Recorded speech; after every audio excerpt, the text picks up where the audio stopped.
వెంకటేశాయ. వైకుంఠ ఏకాదశి పర్వదినం సందర్భంగా 2025 జనవరి 10 నుండి 19వ తేదీ వరకు అంటే 10 రోజుల పాటు భక్తులకు శ్రీవారి ఆలయంలో వైకుంఠ ద్వార దర్శనం చేయడానికి అన్ని ఏర్పాట్లు చేయడం జరిగింది. 1,40,300 రూపాయల ఎస్సీడీ టికెట్లు డిసెంబర్ 24న ఆన్లైన్లో విడుదల చేయడం జరిగింది. అలాగే శ్రీవాణి దర్శన టికెట్లు జనవరి 10న 1,500, మిగిలిన రోజుల్లో 2,000 టికెట్లు ఈ కోటాను డిసెంబర్ 23వ తారీఖున ఆన్లైన్లో విడుదల చేయడం జరిగింది. ఈ టికెట్లు పొందిన భక్తులకు మహాలఘు దర్శనం మాత్రమే ఉంటుంది. అలాగే దాతలకు సంబంధించి ఆన్లైన్లో దర్శనం బుక్ చేసుకున్న దాతలకు 300 రూపాయల టికెట్లు ఎస్సీడీ దర్శనం క్యూ లైన్ ద్వారా మాత్రమే దర్శనానికి అనుమతించడం జరుగుతుంది. సామాన్య భక్తుల సౌకర్యార్థం జనవరి 8 నుంచి 11వ తేదీ వరకు దాతలకు గదుల కేటాయింపు ఉండదు. మిగిలిన రోజుల్లో మాత్రం యథావిధిగా గదులు బుక్ చేసుకోవచ్చు.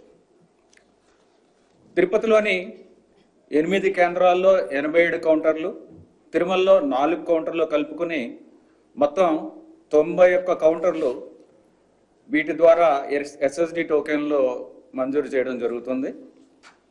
అలాగే జనవరి 10, 11, 12వ తేదీలకు సంబంధించి అంటే మొత్తం 3 రోజులకి జనవరి 9వ తారీఖున ఉదయం 5 గంటలకి 1,20,000 టోకెన్లు జారీ చేయడం జరుగుతుంది.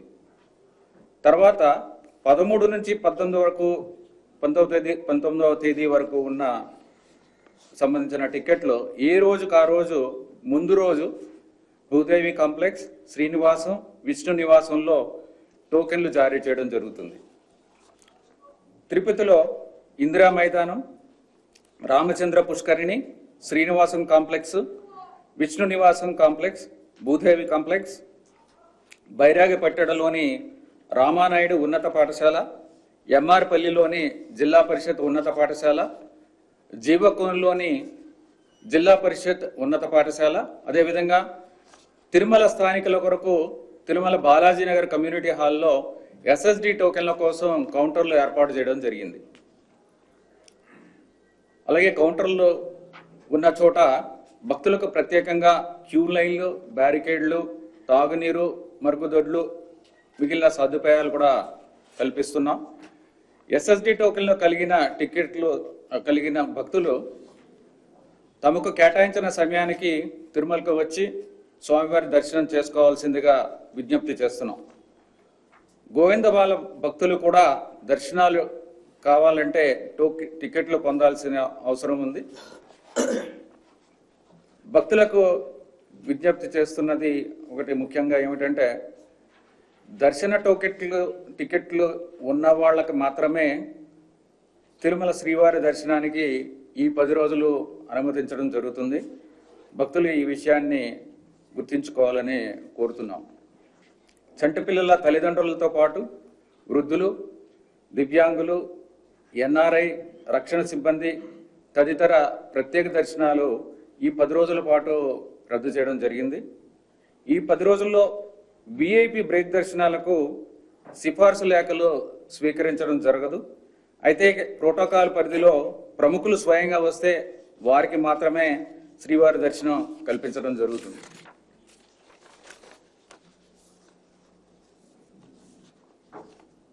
జనవరి 7న కోయిల్ అల్వార్ తిరుమంజనం జరుగుతుంది.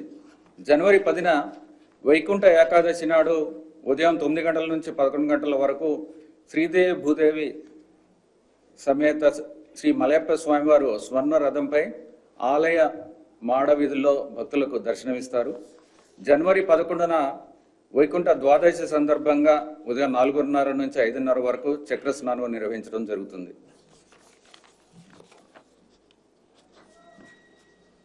తిరుమల శ్రీవారి ఆలయంలో డిసెంబర్ 30వ తేదీ నుండి అధ్యయనోత్సవాలు ప్రారంభమవుతున్నాయి.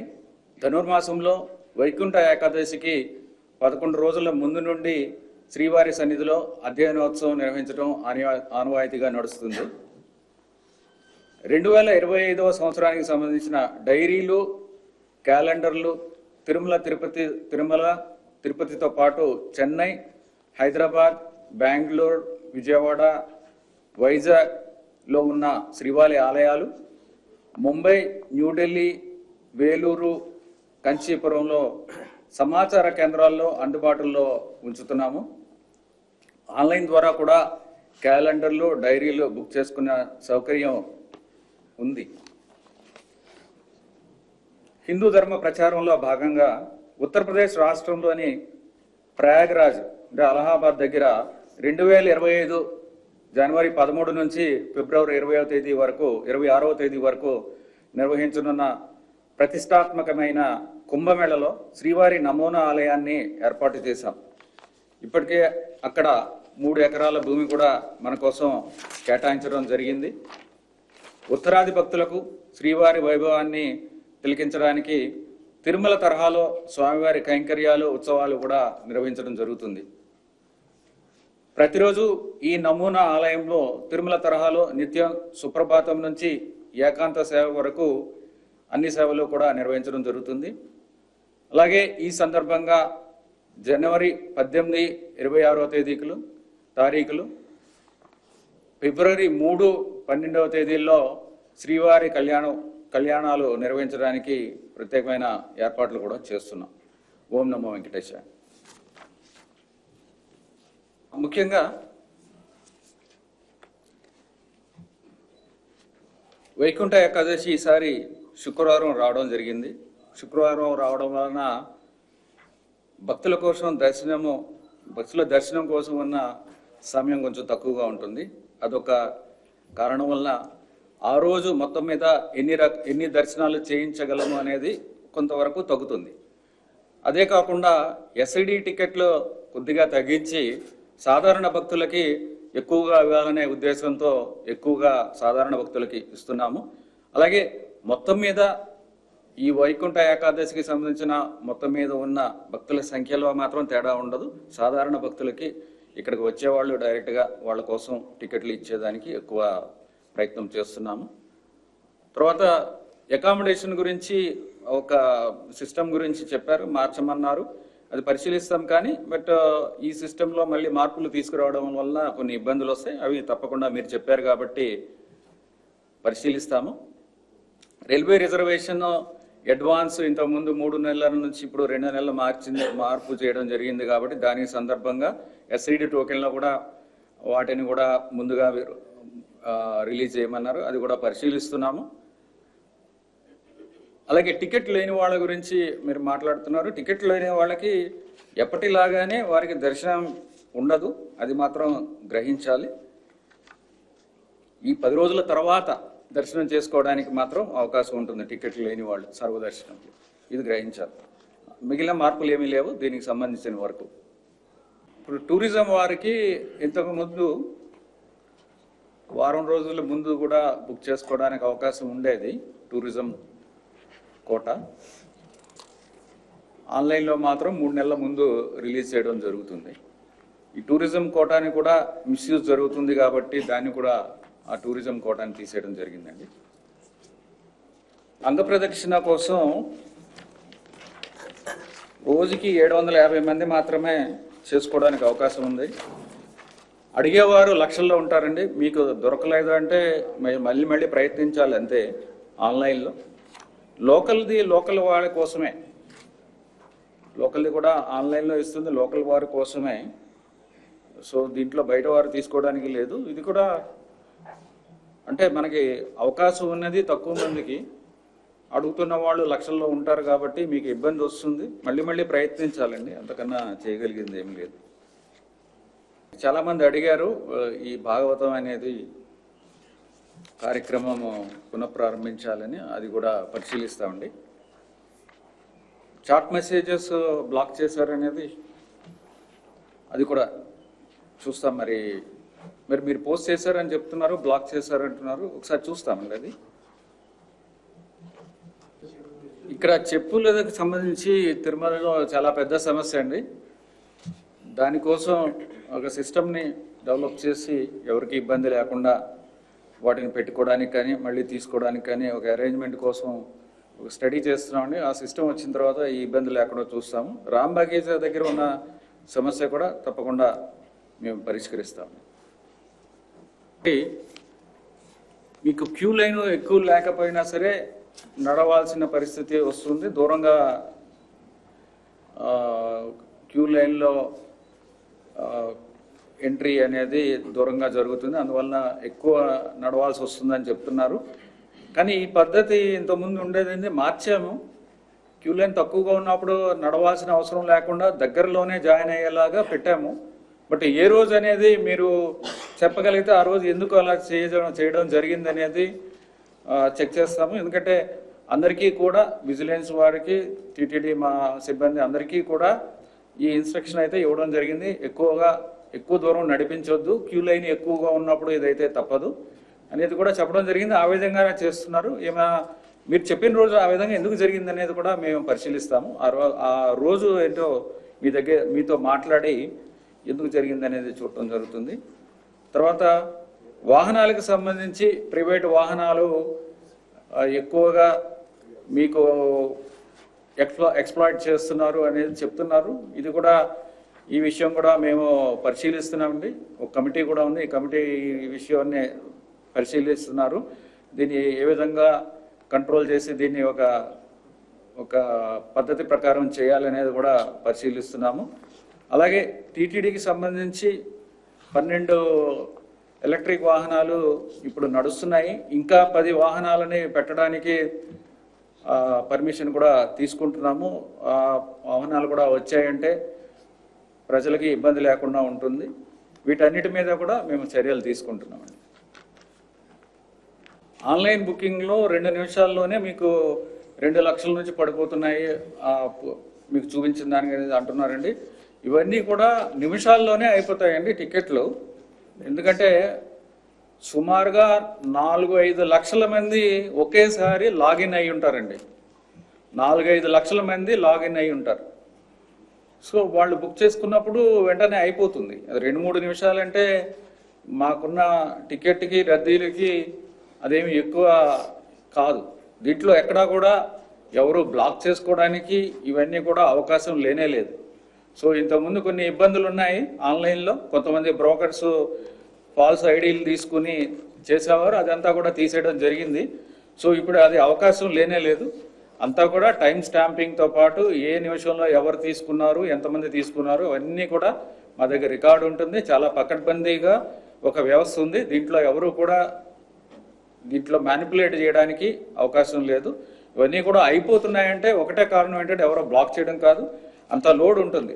మాకు 4.5 లక్షల టికెట్లు, ఎస్సీడీ టికెట్లు ఒక నెలలో రిలీజ్ చేసేవి, అవి 15 నిమిషాల్లో మొత్తం అంతా అయిపోతాయి. 15 నిమిషాల్లో ఒక 5 నిమిషాల్లోనే 90% అన్నీ అయిపోతూ ఉంటాయి. సో అందుకని అకామిడేషన్లో కానీ ఆన్లైన్ బుకింగ్లో కానీ ఎక్కడా కూడా ఎవరు కూడా చీటింగ్ చేయడం కానీ, బ్లాక్ చేయడం కానీ, లేకపోతే టీటీడీలో ఎవరన్నా చేయడం కానీ అవకాశం లేనే లేదు. ఇవన్నీ కూడా చాలా పకడ్బందీగా చేస్తున్నాము. తర్వాత లడ్డు గురించి వెట్టగా ఉంటుంది అని చెప్తున్నారు. వెట్టగా ఉంటుంది అంటే మాయిశ్చర్ ఎంత ఉండాలి అనేది దానికి ఒక లిమిట్ ఉంటుందండి. అది 14% ఉండాలి. ఆ 14% మాయిశ్చర్కి మించి ఉండదు. అవన్నీ కూడా మేము రెగ్యులర్గా చూస్తున్నాం. దీని మీద లడ్డు మీద మొదటిసారి మీరు చెప్పారు. ఇప్పటిదాకా ఎవరు కూడా మాయిశ్చర్ ఎక్కువ ఉంది, వెట్టగా ఉందని ఇప్పటిదాకా ఎవరు చెప్పలేదు. ఇవి కూడా మేము ప్రతిరోజు ఈ మాయిశ్చర్ ఎంత ఉందనేది కూడా చెక్ చేయడం జరుగుతుంది. ఇప్పటిదాకా కూడా మా అబ్జర్వేషన్ ప్రకారం కనీసం ఒక వారం నుంచి 15 రోజులు ఈ లడ్డూలు నిల్వ ఉంటున్నాయి, ఇంత ముందులా కాకుండా అనేది ఫీడ్బ్యాక్ ఇవ్వడం జరిగింది. కొంత తడిగా ఉండడానికి కారణం నెయ్యి వలన అయి ఉండొచ్చు. సో డ్రైగా ఉంటే తొందరగా పాడవుతుంది అనేది, డ్రైగా ఉండడం అంటే అది నెయ్యి సరిగా లేకుండా ఉంటే తొందరగా పాడవుతాయి. ఇది ఇప్పుడు మాయిశ్చర్ కూడా రెగ్యులర్గా చూస్తున్నాం కాబట్టి దాంట్లో ఎట్టి పరిస్థితుల్లోనే అది వెట్టగా ఉండడానికి అవకాశం లేదు. ఓన్లీ నెయ్యి శాతం ఏమైనా కొంత ఎక్కువ ఉండొచ్చు. మామూలుగా తిరుపతి లడ్డూలో ఎలా ఉండేదో ఇంతకుముందు ఆ విధంగానే అదే స్టాండర్డ్ ప్రకారం చేయడం జరుగుతుంది. దానికి దిట్టమైన ఉంటుందండి. ప్రతి లడ్డూకి ఎవరు పడితే వాళ్ళు ఎంత పడితే అంత వేయడానికి లేదు. దేంట్లో ఎంత శాతం ఏది వాడాలి, ఎంత కాజు వాడాలి, ఎంత కిస్మిస్ వాడాలి, ఎంత నెయ్యి వాడాలి, ఎంత పప్పు వాడాలి, అవన్నీ కూడా ఎప్పుడో ఫైనలైజ్ చేసినవండి. ఇవన్నీ దిట్టము. దీంట్లో ఎవరు కూడా మార్పులు చేయడానికి కూడా లేదు. క్వాలిటీ కంట్రోల్ కూడా చాలా స్ట్రిక్ట్గా మేము ఇంప్లిమెంట్ చేయడం జరుగుతుంది. ఇప్పుడు ఆ రోజు 300 రూపాయల టికెట్లు మీకు తొందరగా అయిపోయి ఉండొచ్చు. కానీ విఐపి లెటర్లు ఆ 10 రోజులు, విఐపి రిఫరల్ లెటర్లు 10 రోజులు తీసుకోమని ఇందాకేనే చెప్పడం జరిగింది. తర్వాత ఇక్కడ తిరుపతిలో 9వ తారీఖు, జనవరి 9వ తారీఖున 1,20,000 టోకెన్లు జారీ చేయడం జరుగుతుంది. సో ఈ టోకెన్లన్నా మీరు బుక్ చేసుకోవచ్చు. కానీ టోకెన్లు లేకుండా మాత్రం మీరు దర్శనం చేసుకోవడానికి అవకాశం లేదు. అది మాత్రం మీరు గుర్తుపెట్టుకోవాలి.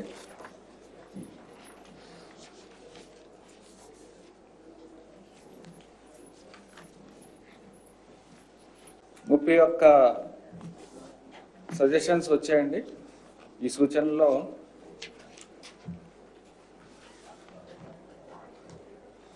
టూరిజం కోటాకి సంబంధించి అంటే ఇంతకుముందు వారానికి ముందు టూరిస్ట్ ఆపరేటర్స్ నుంచి దొరికేవి ఆన్లైన్లో మాత్రం 3 నెలల ముందే ఆగిపోతున్నాయి అనేది ఒకటి చెప్పారు. దీనికి సంబంధించి టూరిజం కోటాని ఆఫ్ చేయడం జరిగింది. దీంట్లో మిస్యూజ్ జరుగుతుందనే రిపోర్ట్స్ రావడం వలన. తర్వాత ప్రదక్షిణానికి సంబంధించి చాలామంది ఆఫ్లైన్లో అడుగుతున్నారు.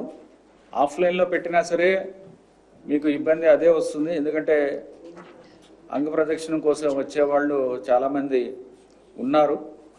మనకున్న టికెట్లు 750 అయితే అడిగేవాళ్ళు లక్షల్లో ఉంటారు. కొంత పిల్గ్రిమ్స్కి సంబంధించిన కొన్ని ఇష్యూస్ స్టాఫ్ నుంచి కొన్ని ఇష్యూస్ చెప్పారు. అవి కూడా పరిష్కరిస్తాము. తర్వాత చెప్పుల గురించి ఎక్కడ పడితే అక్కడ వదిలేరు, లేకపోతే రామ్ బగీచా దగ్గర వదిలేరు అని కొన్ని విషయాలు చెప్పారు. తర్వాత ప్రైవేట్ ఆటోలు ఇబ్బందులు, ప్రైవేట్ ఆటోల వాళ్ళు జీపులు పిల్గ్రిమ్స్ని ఇబ్బందులకు గురి చేస్తున్నారు. ఆ విషయం మీద కూడా దృష్టి పెట్టాము.